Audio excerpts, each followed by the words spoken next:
¿Qué tal? Muy buenas noches. Bienvenidos una vez más, todas y todos ustedes, a Revolución de las Conciencias. Como podrán darse cuenta el día de hoy, tenemos un invitado de lujo, Carlos Cervantes Godoy. Antes de pasar a la entrevista, queremos fijar una postura y queremos manifestar un tema.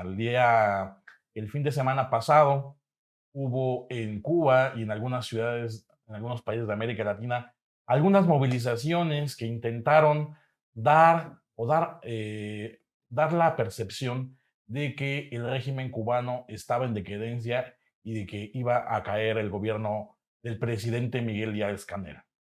El día de ayer y el día de antier hubo movilizaciones en torno a este tema, tanto a favor y en contra, pero el día de ayer hubo una manifestación en contra por parte de militantes de Acción Nacional, particularmente de Mariana Gómez del Campo, panista y sobrina de Margarita Zavala, esposa de Felipe Calderón.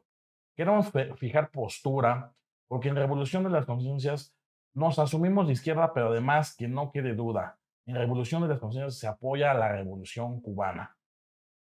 Y por eso queremos manifestarnos en contra, porque no solamente en este acto provocativo, sino que se dieron unos actos de discriminación en contra de funcionarios de la embajada.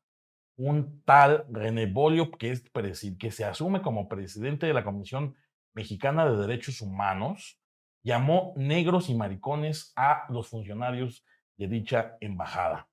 Este personaje fue acompañado, repito, por Mariana Gómez del Campo y otros militantes jóvenes del Partido Acción Nacional. Bueno, ahora sí, regresando a lo que nos truje, desde Iztapalapa para el mundo, desde Iztapalapa para el mundo, queremos darle la bienvenida a este espacio, a esta entrevista, a nuestro queridísimo Carlos Cervantes Godoy. Alan. Muchas gracias. Aquí estamos con el diputado. Le agradecemos la asistencia a esta Gracias. entrevista. Muy importante que nos acompañe para que podamos platicar sobre distintos temas, ¿no? Sobre tu persona, tu trayectoria. Iniciaste en el activismo estudiantil hace ya algunos años, pero seguramente la esencia de tu participación política sigue siendo la misma, ¿no? Así es. Participar por un mejor país, por una mejor sociedad. Y has tenido una trayectoria muy importante en distintas administraciones, tanto a nivel central como también a nivel de alcaldía, ¿no? Recordábamos, apenas estuvimos hace unos meses trabajando con los del CCH, ¿no? Y uno recuerda aquellas épocas, ¿no? Donde Sí, cómo no. éramos quienes estábamos ahí en el activismo Del otro lado, estudiantil. sí. Entonces, pues nos da gusto que estés acá con nosotros y empezar, ¿no? Con algunas preguntas que... Antes de pasar a las preguntas, Carlos Cervantes Godoy es diputado electo por el distrito, No, es plurinominal por Iztapalapa, pero es diputado electo en Iztapalapa. Así es. Él estudió la carrera de Ciencias de la Comunicación en la Facultad de Ciencias Políticas Sociales de la UNAM. Su actividad política se inicia en el movimiento estudiantil entre 1986 y 1987. Alzó la voz en contra del aumento de las cuotas de la UNAM y militó en el CEU. Como periodista se desempeñó como colaborador, reportero, corresponsal, jefe de información y conductor de noticias en diversos medios locales y nacionales, tales como Canal 11, Formato 21, Radio Fórmula, Radio Centro, Jornada del Sur, el periódico El Sur del estado de Guerrero.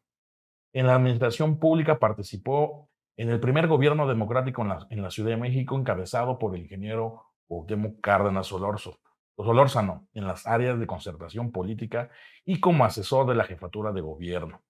Fue parte de gobierno que encabezó el licenciado Andrés Manuel López Obrador en la Ciudad de México, donde participó en los programas de mejoramiento de vivienda y en el desarrollo del proyecto de mejoramiento barrial. Desde la Secretaría de Protección Civil participó en la elaboración de protocolo de actuación en caso de desastre por sismos de la Ciudad de México. Ha participado y ha formado parte de las administraciones encabezadas por la licenciada Clara Brugada Molina como coordinador de concentración política y director general de gobierno y protección. En fin, es largo el historial. Me pasaría aquí hablando de la trayectoria de nuestro querido amigo Carlos Cervantes Godoy, que además es un militante fundador de este movimiento. Lo hemos visto, hemos seguido su trayectoria. es parte de la fundación de nuestro movimiento y nos da un gusto enorme que sea diputado electo, que va a representarnos en el Congreso de la Ciudad de México, pero además nos da mucho gusto tenerlo en este espacio. Carlos, bienvenido. ¿Cómo te sientes? ¿Cómo está esta nueva etapa para tu vida? Pues antes que nada agradecerles, Gabriel, Alan, muchas gracias por la invitación. Para mí es un honor, digo yo, viniendo del periodismo, a mí me entusiasma mucho estos esfuerzos que se hacen por generar mayores plataformas de comunicación. Yo creo que la información es fundamental en toda sociedad y esto que ustedes hacen pues es muy bueno porque se van creando públicos específicos que les gusta, les interesa estar informados y qué mejor este tipo de espacios ciudadanos que cada día van cobrando mayor fuerza y que incluso hay que reforzarlos desde el Congreso, desde donde estemos, hay que seguir luchando para que siga habiendo esta libertad de expresión que no había antes. Te quiero decir, yo cuando me tocó ser periodista, parte del problema de que dejé yo pues digamos el camino del periodismo es por la gran represión que había, ¿no? En Guerrero me tocaron etapas muy difíciles. En el periódico en el que trabajé, en el periódico El Sur, una mañana amaneció una granada de fragmentación ahí, otro día me secuestraron y otro día intentaron asesinarme y eso fue parte de lo que me orilló a dejar el periodismo, ¿no? No había las garantías en ese entonces. Hoy tan las hay que ustedes han visto los medios prácticamente se la viven criticando, un día sí y otro también al presidente y no pasa nada. Se dan lujos de hacer montajes. Sí, claro, no, además de montajes, hoy llama la atención esta sección de la mañanera, ¿no? Donde quién es quién, las fake news y todo eso. Un escándalo. Y además se indignan, se enojan porque los ponen en evidencia, ¿no? Yo creo que deberían de procurar aprovechar al máximo esta libertad que existe en nuestro país para hacer periodismo serio y hacer un trabajo más serio, más importante. Finalmente, un periodismo profesional le sirve a la sociedad y le sirve a todo mundo, al propio gobierno, ¿no? Entonces, a mí me parece que es importante que se siga fortaleciendo este camino de la comunicación. Hoy las redes sociales pues, son un actor tan importante como el mismo periodismo, ¿no? Así es. Prácticamente pareciera que hoy le ganan terreno ya al periodismo escrito y ahora el periodismo se tiene que involucrar en las plataformas de las redes sociales para no sucumbir, ¿no?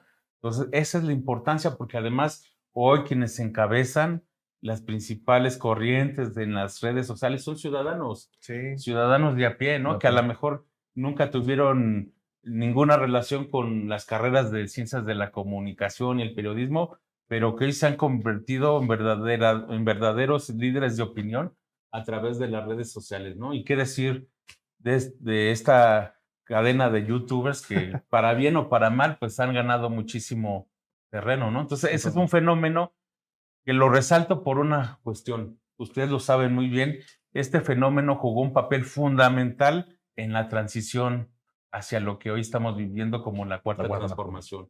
De verdad que en su momento las redes sociales nos ayudaron muchísimo. Las benditas redes sociales. Así es, a combatir la desinformación o ese bloqueo de la información que había. Fueron una válvula de escape social muy importante que hoy nos tiene pues aquí en este gran importante camino que es la construcción de la cuarta transformación en nuestro país, ¿no? Y hay que reconocer que mucha gente que se sumó a través de las redes sociales hoy pues forman parte ya de la historia de este movimiento, ¿no?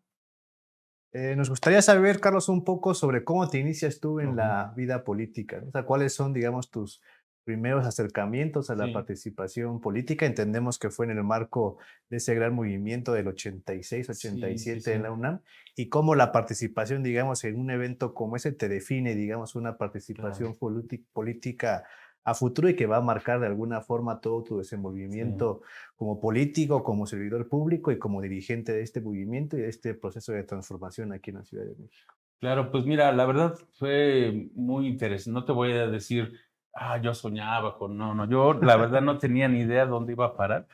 Yo salí de la secundaria pensando cómo iba a terminar mi preparatoria, cómo iba a ser el proceso, Y cuando entro al CCH, yo estudié en el CCH Vallejo, ¿no? Sí. Pues un plantel que ha tenido problemas desde que yo estuve ahí, Sí. con problemas de porrismo y porrismo, otros, El ¿no? porrismo muy Yo fuerte, me ¿no? enfrenté Continúa, a ese Continúa, tema sí. y eso me orilló a acercarme a un grupo de estudiantes que me echaron la mano porque me andaban siguiendo un grupo de porros para las novatadas Las famosas aquellas, ¿no? históricas novatadas. Y sin saber que ese grupo de estudiantes eran militantes de lo que del naciente Consejo Estudiantil Universitario. Yo no sabía qué era Sí, esto. sí, Yo sí. era un estudiante novato ahí, recién ingresado, y pues por evitarme problemas, pues me junté mucho con ellos, me empezaron a, pues sí, a ir formando, ¿no? A ver, Claro. léete este libro, vamos a esta marcha, hay que ir a una manifestación, tenemos que hacer un bloqueo, tenemos que cerrar los planteles, vámonos a las barricadas. Y entonces, pues de repente estaba yo no solo en la preparatoria, ¿no? O bachillerato, sino ya inmerso en un movimiento que yo a estas alturas no entendía, estaba apenas tratando de procesarlo, ¿no?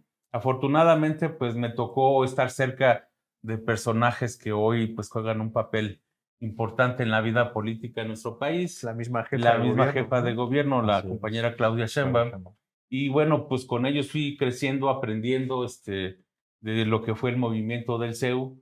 Yo pues era de los integrantes más jóvenes, no era un protagonista, tampoco lo voy a decir, no vengo a presumir Ibas lo que no era, ¿no? ibas iniciando, ¿no? Yo iba iniciando y éramos los compañeros que hacíamos el boteo, el saloneo, las pintas, o sea, la las talacha, mantas. como le llaman, ¿no? Literalmente. Claro. Pero bueno, pues también de ahí se aprende, ¿no? Y efectivamente esa cercanía que tuvimos con un personaje de la izquierda importante que fue el ingeniero Cuauhtémoc Así Cárdenas es, en el 88. en el 88, incluso nos llegaba a visitar en la propia universidad, ¿no? Para platicar con nosotros, hablar de diversos temas.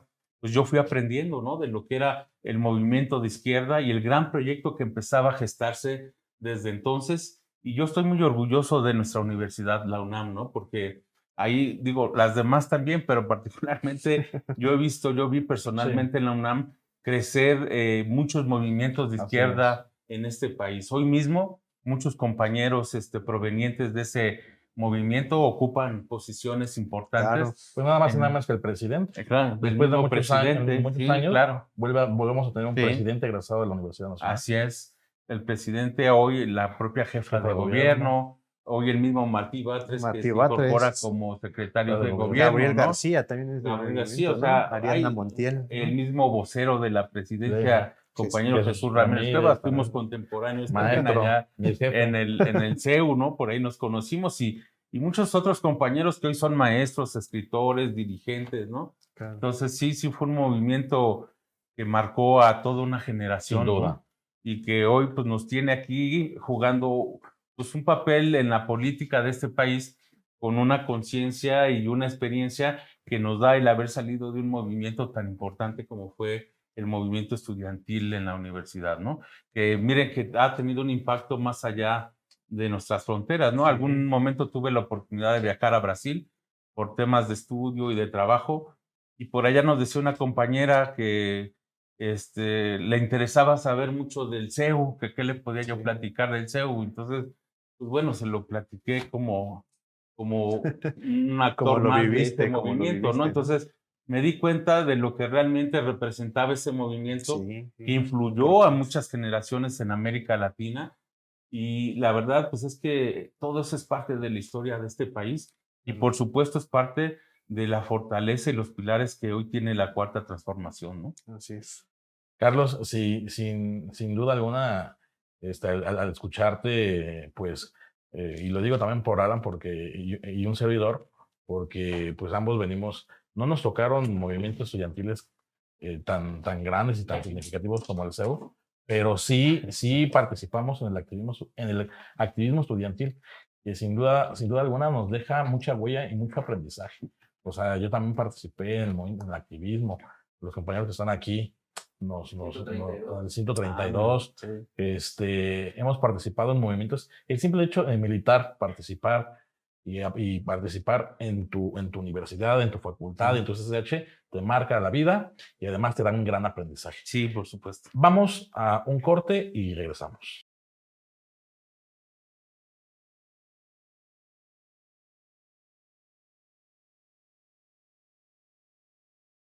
¿Qué tal, amigos, amigas? Regresamos a Revolución de las Conciencias con nuestro invitado el día de hoy, Carlos Cervantes Godoy, diputado electo de Morena. Carlitos, perdón que te diga así, pero es la confianza. Muchos te conocemos, No, adelante, sí. muchos te conocemos así en el movimiento, conocen, ¿no? sí. Yo tengo la fortuna de conocerte y muchos compañeros te decimos así, por el afecto y la amistad. El pasado proceso electoral pasó algo muy interesante en Iztapalapa, donde hoy Iztapalapa pues, se vuelve un faro importantísimo para el Movimiento de Regeneración Nacional, ya que pues ganó no solamente con una cuestión arrolladora la alcaldía, sino también las diputaciones locales y federales. En tu caso, no te favoreció el resultado, pero lograste entrar por la lista B, que es el segundo más votado. Cuéntanos qué pasó en Iztapalapa, cuéntanos estas diferencias que se dieron en la elección, pero además, ¿qué les dan en Iztapalapa? ¿Por qué la gente vota tanto por nuestro movimiento? ¿Cómo está su trabajo en Iztapalapa? Y bueno, es bien importante hablar de este fenómeno que sucedió en la pasada elección. Particularmente te puedo decir de Iztapalapa, ¿no? Que también ha sido gobernada por partidos de izquierda desde hace algún tiempo. Nosotros mismos gobernamos del 2009 al 2012 con Clara Brugada. Yo tuve la oportunidad en aquel entonces también de ser su director de gobierno.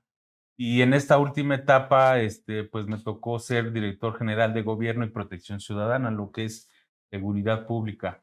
Te puedo decir que hoy en Iztapalapa las grandes preocupaciones de la gente son la inseguridad, el problema del agua, que antes era lo principal y la inseguridad lo fue rebasando.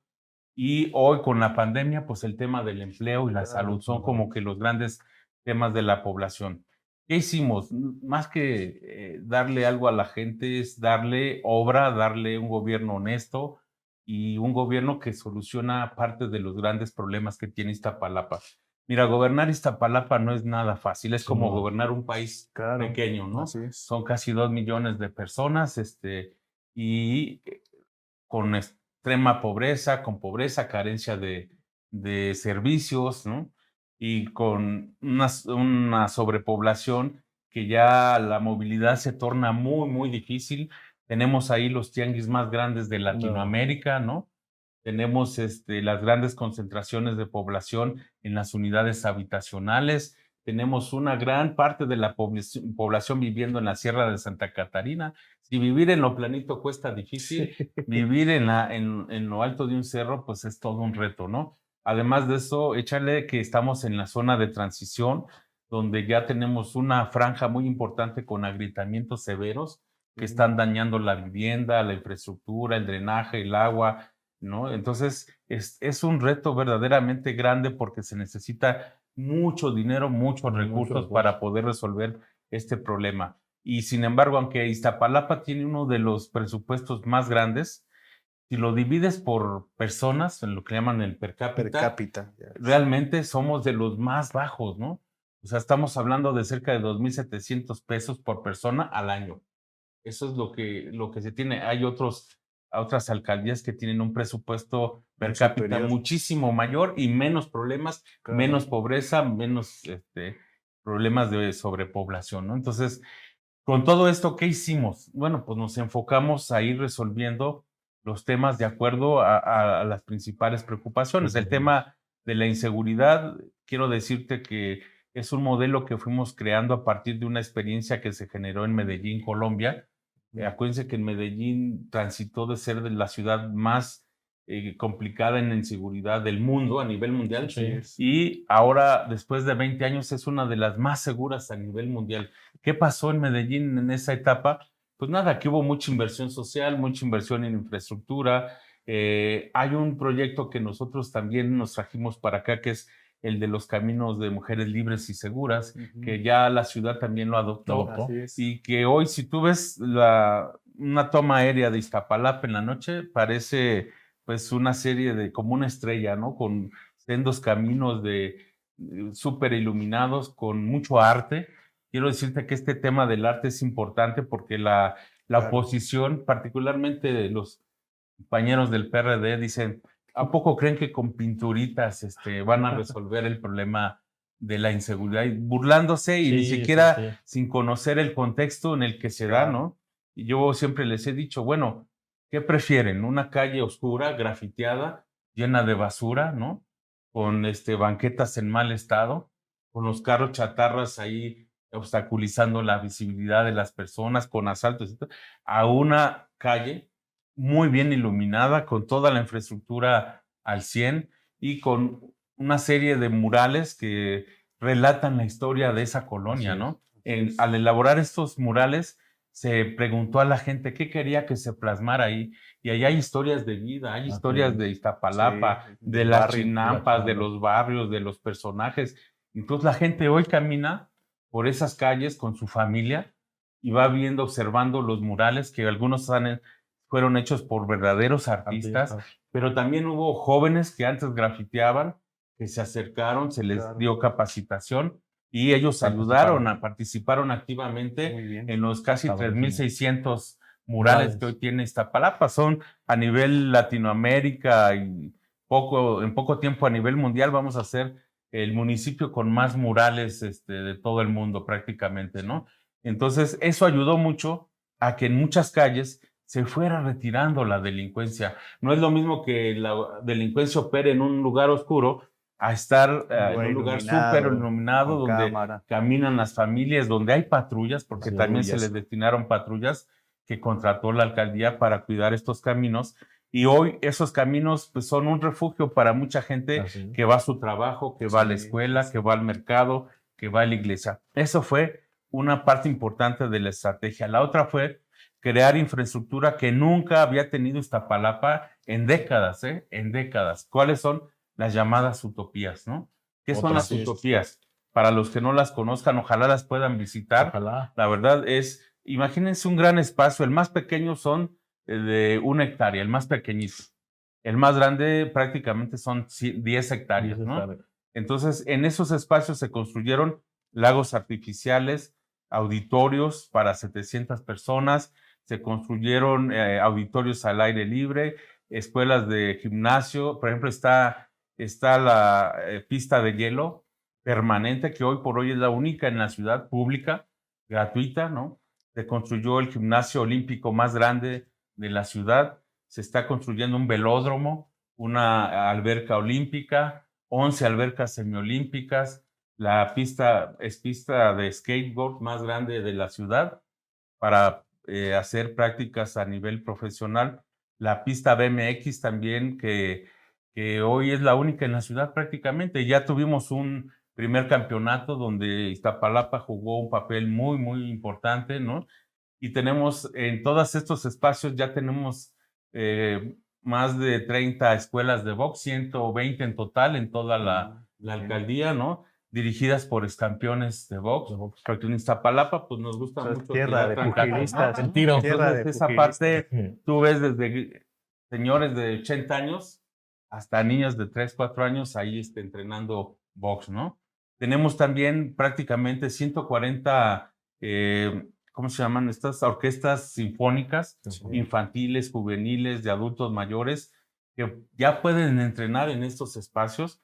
La verdad es que si tú le cambias a un niño un arma por un instrumento musical, estás cambiando la vida de la gente, ¿no? Le estás dando una oportunidad de tener otra vida, ¿no? En Medellín tuvimos la oportunidad de visitar un espacio muy parecido, de hecho de ahí nos trajimos la idea, allá se llaman UVAS, Unidades de Vida Articulada, ¿no? Fuimos a ver una y de repente le preguntamos a nuestro guía, oye, ¿y esa gente que está ahí sentada, la verdad se ven un poquito mal encarados, ¿no?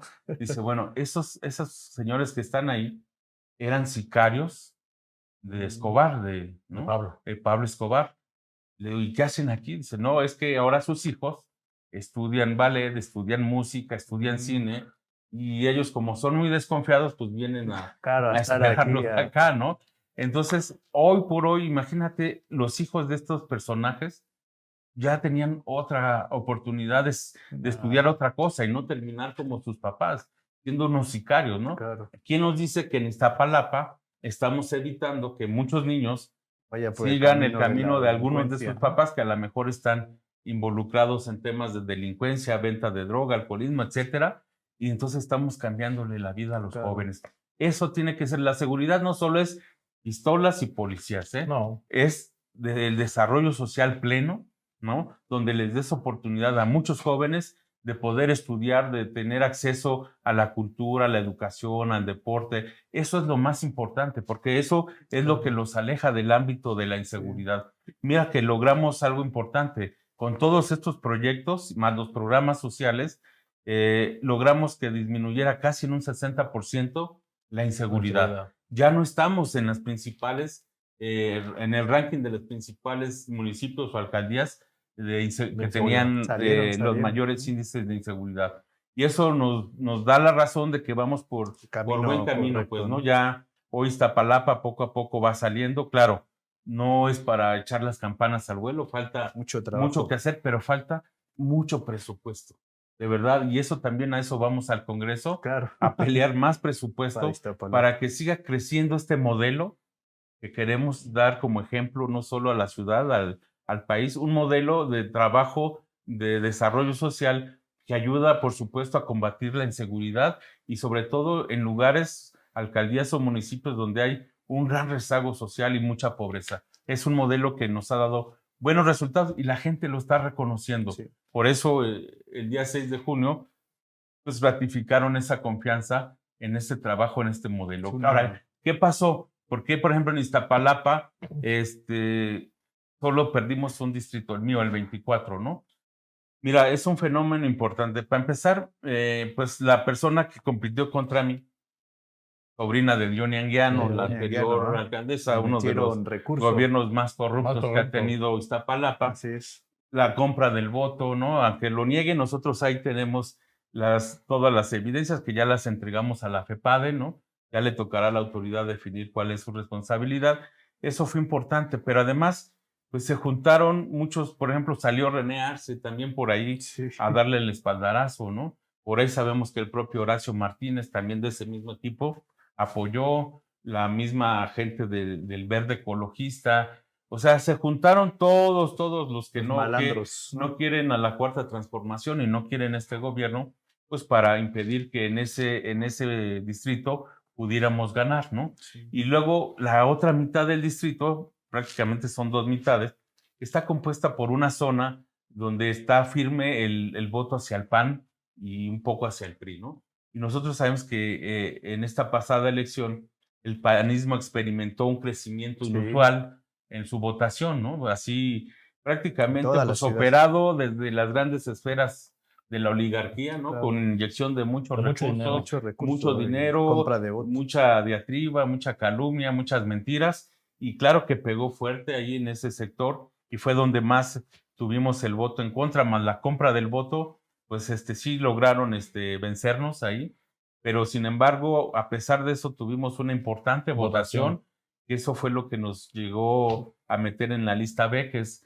digamos, de los candidatos que no ganamos, pero que tuvimos una alta votación. Y que tienen un derecho y que podemos ser parte del Congreso de la Ciudad. Sí, como parte de los plurinominales. Miren, esa posición luego es muy denostada, ¿no? Dicen, no, pues es que esos no hicieron nada y llegaron así de a pechito, ¿no? Bueno, la verdad es que sí se hizo un trabajal. Claro, lo vimos, muy fuerte, ¿no?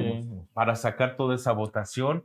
Y bueno, pues esto es reciente, antes no existía la lista B, hoy existe. Y bueno, nos da la oportunidad de que a pesar de lo que sucedió, poder llegar al Congreso y llevar nuestra plataforma y seguir trabajando, ya no solo por Iztapalapa, porque al ser plurinominales, pues ahora también podemos trabajar por toda la ciudad, ¿no? Que es algo muy, muy importante. Y que va a ser un Congreso, digamos, distinto al que actualmente está en funciones, que termina, muy distinto, y también la misma realidad política de la Ciudad de México es distinta, ¿no? Claro. Y la jefa de gobierno va a tener a 9 alcaldes de oposición que ya están armando incluso su frente, su sindicato. Su bloque. De ahí también yo creo que responde la incorporación del senador Martí Batres a la Secretaría de Gobierno para llevar por buen rumbo los trabajos de la ciudad. Y los diputados de Morena, los diputados de la Cuarta Transformación y que están respaldando al 100% a la doctora van a tener un papel muy importante, ¿no? O sea, tú nos has platicado muy bien cómo se ha trabajado en Iztapalapa, todo lo que se ha hecho de manera positiva, pero ahora también van a ver agenda de la Ciudad de México, ¿no? ¿Cuáles son tus principales temas que quieres impulsar en el Congreso de la Ciudad? ¿Cómo ves la nueva composición de la Cámara? ¿Y cómo crees que se vaya a desenvolver el trabajo de los diputados y las diputadas en esta segunda legislatura del Congreso? Pues mira, quiero empezar por la parte de cómo vemos esta nueva composición, ¿no? Este grupo que se alió, el PRI, PAN, PRD, pues han querido instalar en el imaginario popular que Morena sufrió una de sus peores derrotas, ¿no?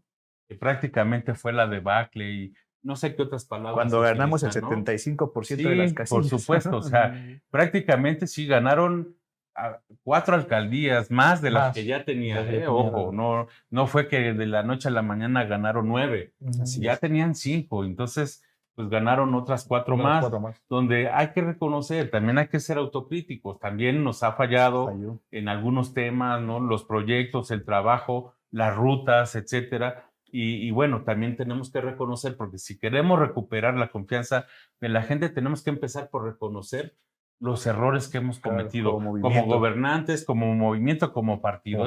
Eso es importante, pero sin hacer tampoco alarde, simplemente poner las cosas en su justo lugar. Efectivamente, si tú analizas cuál fue el avance de esos grupos, ya a nivel, por ejemplo, a nivel sección, nosotros prácticamente los doblamos o triplicamos en términos de, es decir, ganamos más secciones electorales en la ciudad que ellos juntos, ¿no? Ahora, si los separas, bueno, pues el PAN hablamos de 1,300 secciones, ¿no? Así es. El PRI como cerca de 200 y el PRD 4, o sea, qué pena, de verdad.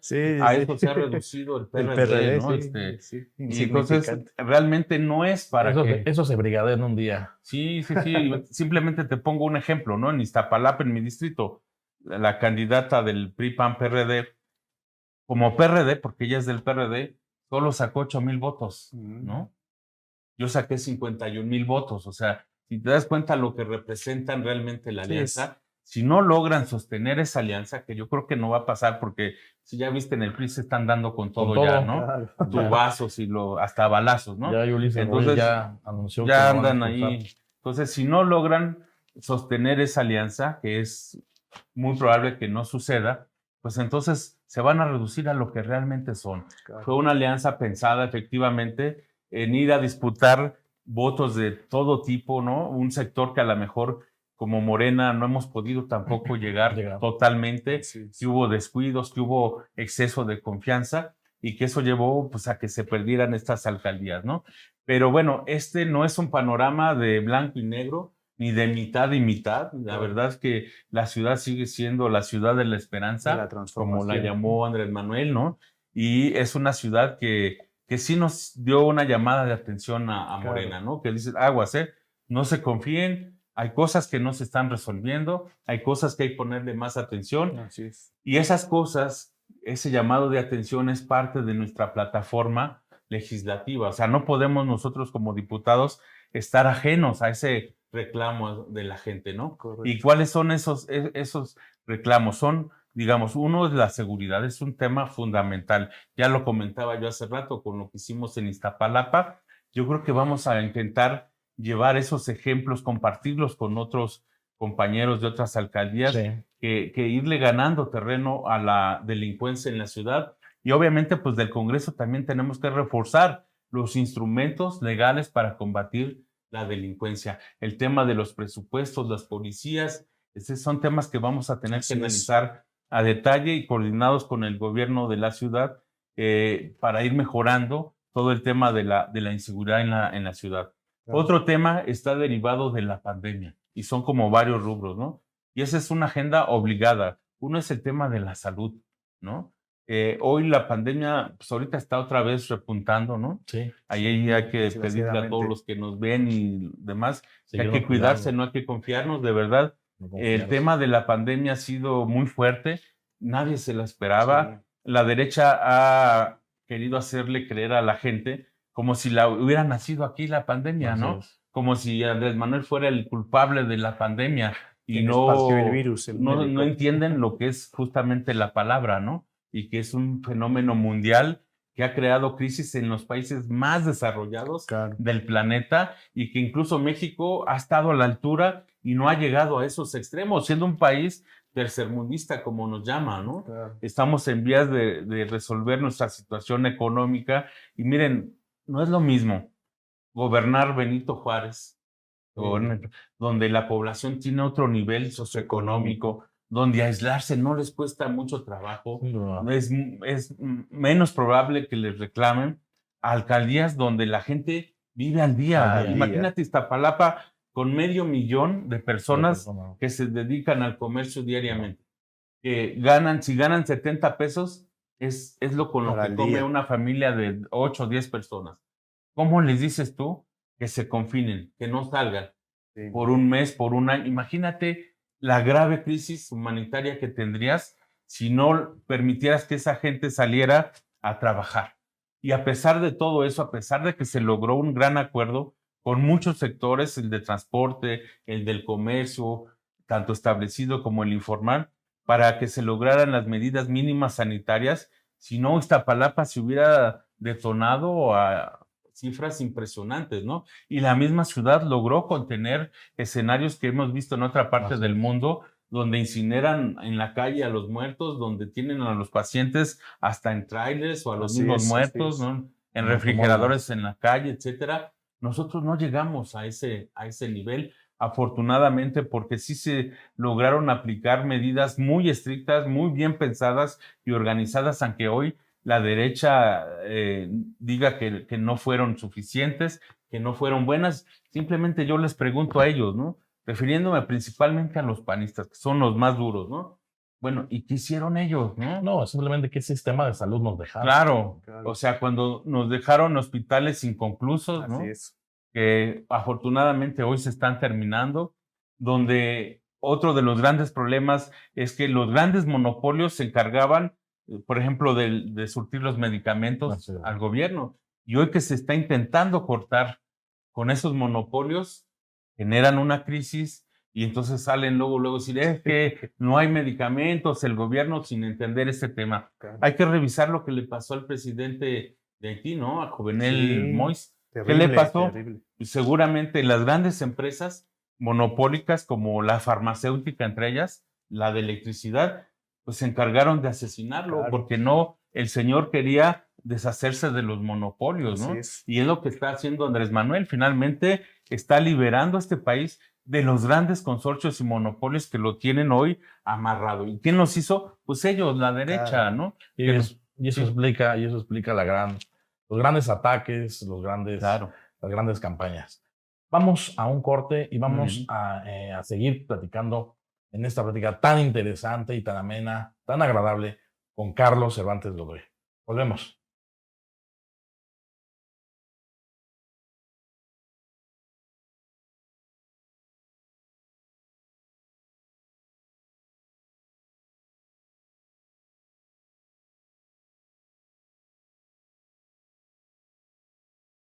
Regresamos otra vez a esta gran entrevista con el diputado electo Carlos Cervantes Godoy. Hemos ya abordado varios temas. Les agradecemos los saludos que han mandado, de mucho reconocimiento de compañeras y compañeros de Iztapalapa. Destaco dos, el de Alberto Estrella López, dice, el mejor para Iztapalapa. Yo estoy con Carlos Cervantes. También te manda muchos saludos Bricia Neira, el mejor igual dice para Iztapalapa, no hay otro. Y Sabucalí también comenta, el mejor representante que podemos tener de Iztapalapa para el mundo, ¿no? Muy apreciado y muy reconocido tu labor en Iztapalapa. Gabriel. Mi querido Carlos, la semana escuchamos a la jefa de gobierno con mucha atención y con mucho agrado, que llega a reforzar el trabajo en la Ciudad de México, el querido compañero Martí Batres. En algunos periódicos le decían refuerzo de lujo, y creo que así va a ser. Martí, entre su discurso, entre sus mensajes, ha anunciado un acercamiento respetuoso con todas las fuerzas políticas y con el Congreso de la Ciudad de México. ¿Cómo ves el panorama que te espera como diputado, como representante popular en el Congreso de la Ciudad de México? ¿Y cómo ves el panorama en la ciudad? Pues mira, veo un panorama de mucho trabajo. No puede ser que sigamos en la misma línea que en la que veníamos, porque sería no reconocer este llamado de atención que nos hizo la ciudadanía. Entonces, creo que es correcto lo que está haciendo nuestra jefa de gobierno de reforzar su gabinete. Digo, compañero Martí Batres, somos contemporáneos del CEU, ¿no? De la lucha estudiantil, lo conozco desde entonces. Desde cuando tenía afro, ¿no? Prácticamente, exactamente. Creo que tiene la experiencia, la trayectoria, ¿no? Y las tablas para ser un buen negociador. Es un buen negociador y es lo que en este momento se requiere. Vamos a tener que ser muy hábiles para platicar y dialogar y llegar a acuerdos con este nuevo bloque, ¿no? Que se ha creado en la ciudad y también ser muy hábiles para hacer llegar nuestra agenda y que prospere la agenda de la izquierda en la ciudad, porque la verdad, la ciudad se ha acostumbrado y le ha gustado este gobierno de izquierda, ¿no? Porque ha habido temas fundamentales en los que se ha avanzado históricamente, como el mismo tema de los grupos de la diversidad, el tema del aborto, el tema de los adultos mayores, aunque lo nieguen, nació aquí en la Ciudad de México, ¿no? Y entonces, con grandes temas que hoy están afianzados en el colectivo de los capitalinos y que no tan fácil lo van a desterrar. Yo no me imagino esta capital regresando a una agenda de la derecha, ¿no? De prohibiciones, de represiones, de temas que sabemos cómo gobiernan en otros estados, ¿no? A lo mejor en aquellos estados la gente ya está acostumbrada así, pero yo creo que los capitalinos no, y los capitalinos van a reclamar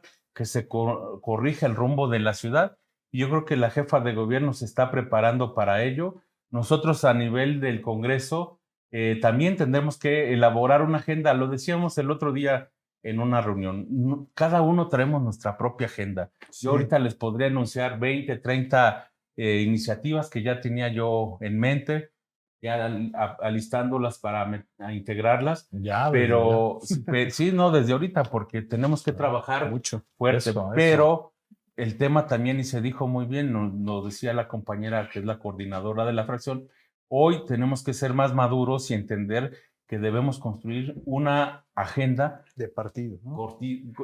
De partido, de la ciudad, que le dé respuesta a ese reclamo. Y no se trata de que yo quiero poner a fuerzas mis iniciativas, sino que hoy a lo mejor si del grupo, del bloque de iniciativas que yo tengo a este gran proyecto le sirven 5, van a ser 5. Y las demás me voy a sumar con mucho gusto, ayudar a construir esa gran agenda que hoy necesita la ciudad. Y eso lo decíamos hace rato, eran temas de salud, seguridad, empleo, ¿no? Los servicios, la movilidad, o sea, son temas fundamentales que hoy nos van a requerir que conjuntemos una gran agenda legislativa para la ciudad, en coordinación con nuestro gobierno, que pues sigue siendo uno de los mejores gobiernos, lo quieran o no, ¿no? Lo que tenemos que hacer pues es todavía mejorarlo más, así como en Iztapalapa se viene 3 años de mucho trabajo, muy intenso, donde vamos a hacer mucho más de lo que pudimos hacer con pandemia enfrente, ¿no? Así es. Y la ciudad yo creo que le espera algo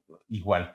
Yo creo firmemente que en 3 años la gente va a reconocer ese esfuerzo que se va a hacer y esa recomposición del rumbo, y yo creo que vamos a recuperar la ciudad sin ninguna pretensión, simplemente cuando tú trabajas hay un reconocimiento. En Iztapalapa lo tenemos bien claro.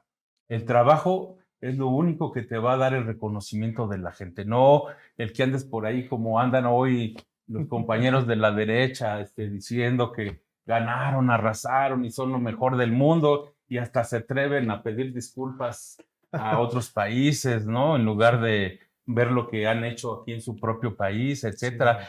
Esa soberbia no los va a llevar a nada bueno, y los vamos a estar esperando a la vuelta de la esquina, la verdad. 2024. Con un escenario que seguramente ni ellos mismos te van a esperar, ¿no? Sí. Es importante el trabajo de gobierno, eso yo creo que es lo fundamental para que la ciudadanía vuelva a conectar con el movimiento, con la cuarta transformación, pero también está el tema del partido, ¿no? Siento que uno de los factores que afectó negativamente el proceso electoral del 6 de junio es que hubo falta de presencia del partido después del 2018, ¿no? Y tenemos que entrar en una nueva ruta partidista para que no pase lo que pasó aquí en la Ciudad de México Y ahí yo creo que ustedes van a tener una Sí. opinión importante y una participación decisiva. Sí.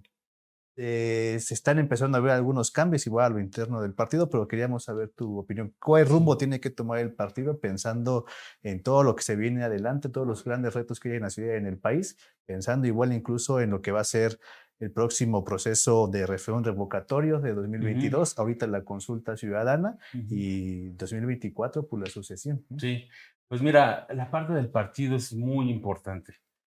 La verdad es, tienes toda la razón cuando dices que no se vio el partido, por una razón, porque el partido desapareció prácticamente. Mira, te lo digo yo, una parte que no estaba ya en mi currículum y que yo fui integrante de la primera dirigencia de Morena en Iztapalapa. Fui el secretario de organización del partido. Llegó el plazo que se dio para nuestra vigencia como integrantes de esa dirigencia y desapareció y no fueron nombrados nuevos dirigentes. Así es. En toda la ciudad prácticamente no hay partido, ¿no? Así es. Fue prácticamente los gobiernos, los dirigentes, los diputados, los que fueron dirigiendo todo el trabajo político y territorial, y el partido estuvo ausente prácticamente, aunque a nivel nacional o incluso a nivel estatal estaban los dirigentes, pero a nivel territorial no existió. Y mira que el partido, el trabajo más importante es a nivel territorial, Claro, porque es claro. ahí donde se hace el trabajo, donde se tiene el pulso de cómo van las tareas, ¿no? Entonces, sí me pareció un error no haber, digamos, arreglado ese error, ese problema, y se debía haber convocado a elecciones para nuevos dirigentes en las alcaldías para que el partido estuviera no solo presente, sino echado adelante en todo el proceso electoral, ¿no?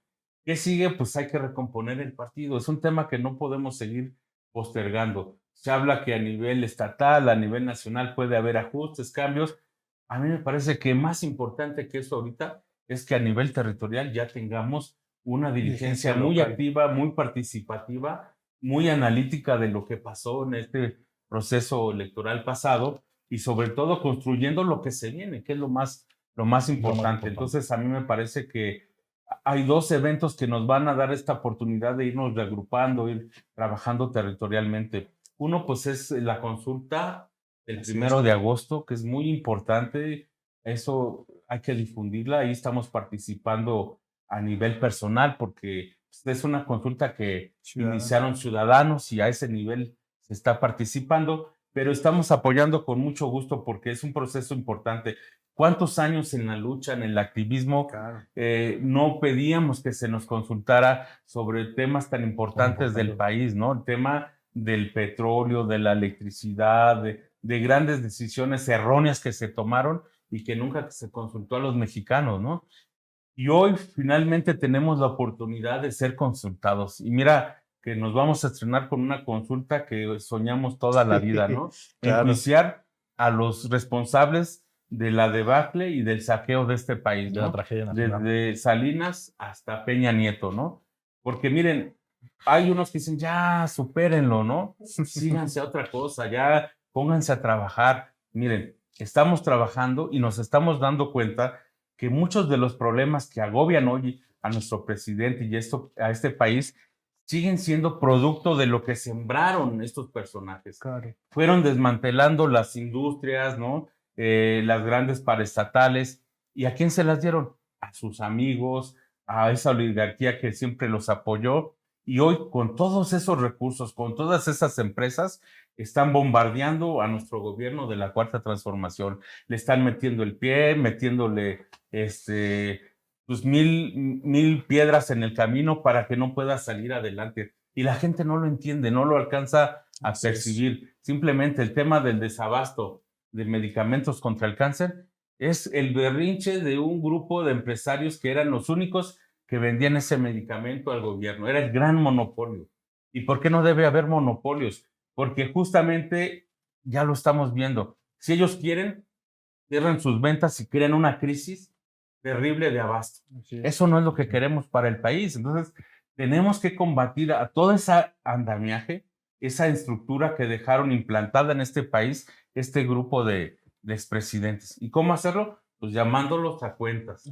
No es un tema de venganza, es un tema de justicia. Y una vez que se les llame a cuentas, nos vamos a dar cuenta hasta dónde estaban involucrados y hasta dónde están metidas muchas de las redes empresariales y oligárquicas que hoy están metiéndole el pie al progreso de este país, ¿no? Entonces, esa es la importancia de este juicio que se les va a hacer a los expresidentes.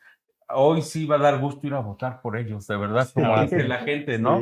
Por los 5. Por Calderón. Por los 5, parejitos, ¿no? Parejitos. Puntitos. Y el 1 de julio hay que ir, por favor. 1 de agosto. De agosto. Ya ando con lo de la campaña. 1 de agosto, ¿no? Esa es una cita que tenemos muy importante. En la historia de este y que hay que país, ¿no? cumplirla. Digo, ¿a cuántos no nos gustaría verlos en la cárcel, no? Claro. A lo mejor no se llega ahí, pero sí se les va a juzgar y se les va a poner en su justa dimensión. Eso es muy importante. Y la otra cita, también mucho más importante, referéndum revocatorio. Es el referéndum, ¿no? El de revocación del mandato.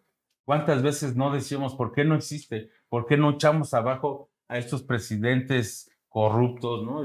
Saqueadores, etcétera, etcétera? Nunca tuvimos la oportunidad y no la íbamos a tener, porque eran gobiernos tiranos, ¿no? Dictatoriales, que jamás iban a someter al escrutinio de la gente. Democracia Hoy estimulada. tenemos un presidente demócrata, un presidente que dice, me voy a poner a disposición de la gente, ¿no? Y obviamente, pues hay que ir, todos los que estamos de acuerdo con este gran trabajo de transformación que se está viviendo en este país, tenemos un compromiso para acudir al referéndum y decirle sí a la continuación de este proyecto, que sí continúe nuestro presidente, que está haciendo un trabajo sobrehumano. Con todo respeto, ¿quién en 6 años va a poder revertir todo el daño que se le ha hecho a este país por décadas, ¿no? Claro. Y sin embargo se está haciendo un esfuerzo muy importante con la derecha encima, agazapada, hagan de cuenta que el Pipil es nuestro presidente y la piedra esa es de la derecha, ¿no? La oposición, aún con todo eso, vamos a llegar a la meta, ¿no? Va a costar más trabajo que si la oposición se pusiera realmente en un papel más de trabajar, de transformar, de conciliar. Nos va a costar, pero hay que hacerlo. Yo creo que le debemos a la gente ese esfuerzo de más y no le podemos fallar, como dice el presidente, ¿no? Entonces sí son 2 momentos muy importantes que hay que tenerlos a la mano en la agenda y que a mí me parece que van a marcar, digamos, un hito en la historia política electoral de este país. Entonces yo creo que es importante convocar a quienes nos estén viendo a que participemos en estas 2 grandes consultas, ¿no? Sí, así es. Y la más próxima es la consulta popular del 1 de agosto. Así es. Ahí tienen la invitación de nuestro querido Carlos Cervantes. Carlos, tenemos en nuestra sección, no te puedes escapar, de El Despeñadero, ¿no? Esta sección consta de que nos digas, que nos cuentes, que los digas a nuestra audiencia, ¿cuáles han sido los 3 libros que han marcado tu vida? Pues bueno, más que marcar, bueno, pueden ser libros que me han gustado mucho, que en algún momento de mi historia fueron algo pues muy bueno, muy interesante y que impulsaron incluso a que leyera otros temas, ¿no? Por ejemplo, te puedo hablar, el que siempre digo por delante, pues es el de 100 años de soledad de Gabriel García Márquez, ¿no? Un escritor que tuve la oportunidad de conocerlo en la UNAM cuando vino ahí a un simposio y bueno, pues es uno de mis grandes favoritos, ¿no? El otro, pues es Julio Cortázar, La Rayuela es de verdad súper interesante, es una obra que a mí me impresionó mucho, ¿no? Y otro escritor que yo admiro mucho siendo periodista, yo me especialicé pues en relatos, en crónicas, ¿no? Y creo que en México tuvimos a un escritor muy bueno en eso, que era Jorge Ibargüengoitia, Los Pasos de López, Los Relámpagos de Gusto, bueno, varios libros muy buenos. Tenía una forma muy, muy exquisita de relatar, y yo aprendí mucho de eso. Yo en los medios en los que trabajé me dieron la oportunidad de hacer trabajo de crónica y algunos relatos, y obviamente mi gran influencia pues era Jorge Ibargüengoitia, ¿no? Y otro más, que más reciente, que también me impactó porque en la escuela nos enseñan quién fue Miguel Hidalgo, ¿no? Y siempre hemos vivido con esa historia, ¿no? Pues sí, de muchos otros héroes, ¿no? Entonces, cuando leo Hidalgo de Eugenio Aguirre, como que sí será, no será. Yo creo que estoy más convencido de que sí, leyendo a Paco Ignacio Taibo también, creo que Eugenio Aguirre no anda tan perdido. Es una historia muy distinta de Hidalgo, un Hidalgo dicharachero, bohemio, ¿no? Que le encantaba el jolgorio, las grandes comilonas, y que muy en el fondo, pues no estaba tan a disgusto con la forma en que se vivía en aquella época, ¿no? Ese Miguel Hidalgo no nos lo han pintado, la verdad es que escandaliza cuando uno lee eso, pero a veces se da uno cuenta también de la realidad, ¿no? Los vencedores siempre imponen su visión de la historia, y yo creo que hoy estamos rompiendo paradigmas en esta época de la Cuarta Transformación, y se nos está cayendo el velo de muchas cosas que teníamos como bordadas, ¿no? Y que hoy estamos viviendo una transformación no solo de la forma de hacer gobierno, sino en la forma de ver la historia y de ver, pues, incluso el rumbo de la transformación de este país, sobre el tema, aquí los compañeros te pasan este librito, incluso en Muchas México, gracias. Hablando de Hidalgo, referencia nuestro Adolfo Sánchez Vázquez, como no. Excelente, muchas gracias. La verdad que son temas muy agradables. Pues ya con esto terminaríamos. Te agradecemos mucho tu participación, tu presencia. Tienes un gran trabajo por delante. Va a ser un congreso muy complicado. Te vamos a estar siguiendo y ojalá que te tengamos por acá otra vez, ya iniciando la legislatura, para que nos platiques la experiencia, cómo van los temas, y que también la audiencia esté entrenada. Entonces, ¿qué es un mensaje final para los compañeras y compañeros de Revolución de las Conciencias? Sí, pues bueno, número uno, pues que se sigan informando, de verdad. Digo, los que hacemos periodismo, hicimos periodismo en algún momento, sabemos que la información es poder. Y yo creo que hay que empoderar al pueblo. Mientras el pueblo tenga el poder, la soberanía, a mí me parece que eso va a ser fundamental. Y eso es lo único que nos va a mantener a salvo de todo este escenario catastrófico que nos plantea la derecha en nuestro país, ¿no? De la desinformación, de los ataques a nuestros gobiernos, etcétera. Que se sigan informando, y este espacio es un buen espacio para informarse. Ojalá sigan creciendo. Vamos a hacer todo lo posible para apoyar este tipo de iniciativas desde el Congreso, ¿no? Y ojalá también que surgieran más, 1,000 voces, 10,000, 1,000,000 de voces que sigan informando a la población. Esa es la mejor estrategia. Y bueno, pues del trabajo en el Congreso, sí, nos toca un trabajo muy fuerte, muy intenso, muy interesante, que tiene que terminar de darle forma a esta primera etapa de la Cuarta Transformación. Esa es nuestra gran misión histórica en el Congreso, y la tenemos que asumir, y no tenemos derecho a fallarle a la gente. Tenemos que lograr que se concrete la transformación en este país, en nuestra ciudad, y en mi caso, pues en Iztapalapa, ¿no? Muy bien. Carlos, te agradecemos mucho que hayas acompañado a Revolución de las Conciencias. Te deseamos el mayor de los éxitos, el mayor de las suertes. Consideramos que vas a hacer un gran papel porque tu trayectoria te respalda, pero además el Congreso te necesita. Esperemos que seas un gran tribuno, un gran legislador. Y pues a todos ustedes, muchísimas gracias por habernos acompañado. Vamos a seguir en este gran proyecto de Revolución de las Conciencias. Muchas gracias. Nos vemos hasta la próxima. La victoria siempre. Hasta luego.